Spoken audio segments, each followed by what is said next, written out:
It's time for some Northern Renaissance art. I'm Dr. Megan Lorraine Debin, and I'm an art historian, and this is Art Trippin Lecture Series.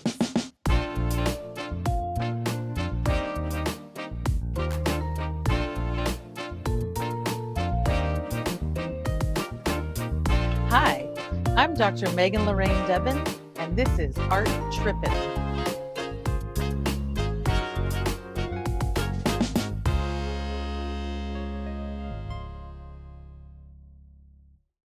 Let's look at Robert Campin's Annunciation. This is from about 1425, so we're still in that early Renaissance period, the 1400s or the 15th century. And this is a painting in oil on an oak panel. And this, first of all, new word, triptych.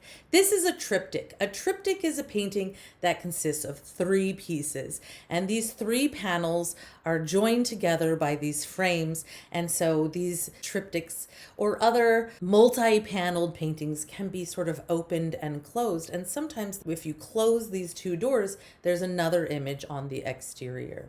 So a triptych is a 3-paneled painting. In this context, references the Trinity, that concept of God the Father, Jesus the Son, and the Holy Spirit are 3 parts of one. And we see the central panel depicting the Annunciation. The Annunciation is basically when Mary is just big chillin' at home reading a book, and an angel swoops in to give her that positive EPT test. She is pregnant. She is getting the announcement that the pregnancy test came back positive. The first panel was painted first, and the doors were added later at the request of the patron. So what we see in the central panel is Mary in an interior, but she's not in a biblically accurate interior. This is going to tell us what the inside of a 15th century Flemish home would have looked like. So you can see the details of the table, the fireplace, the stained glass window. This is a contemporary interior. So again, imagine this is like seeing the holy figures like Mary and an angel inside your very own home. This is a contemporary image in the 15th century, not biblically accurate surroundings. Then in the next panel, we have what appears to be sort of the front door of the home, and we have these 2 figures kneeling outside of that door. And these are the donors who are wanting to be depicted in the painting. And this is a very Renaissance idea, to want yourself as the donor to be depicted in the painting, so everyone knows that you have put your good money to creating this altarpiece that's originally intended for a church. Then on the next panel, we see right inside Joseph's workshop. So this tells us, again, not about a biblically accurate carpenter's shop, but instead a 15th century Flemish workshop. And you can see the tiny details, including the mousetrap, which I gotta say, the engineering of a mousetrap hasn't changed much over the last 500 years. When you look at these 2 side panels, you can also see behind the carpenter Joseph, if you look out that window, you see a bit of a cityscape of again, a contemporary or 15th century Flemish city. And you can see the same thing behind the donors. You see a city wall, you see a guard with the door slightly open, and you can actually peek through the city door and see this 15th century Flemish cityscape. So let's focus on the central panel. We see Mary draped in this dramatic red fabric. Of course, Robert Campin is showing off his skill at creating these folds in the fabric using chiaroscuro, light and dark, to shape and model these folds. You can see that Mary is seated on the floor. This shows her humility, and you can see this kind of Holy Spirit flying in the window with a cross. And so this is sort of a symbol of the Holy Spirit in that round little window. And then you can look at some of the details on the table. So on the table, we have this book, and the pages of the book are sort of fluttering in the wind. And the candle has been blown out. By what wind? By this angel swooping into this interior. So you get a sense of the movement, the air that these angels' wings have sort of been flapping around into the room. It's sort of like when you turn on the overhead fan in your room. We've got this puff of smoke coming off of this candle that has blown out. So this attention to detail is very typical of the Northern Renaissance.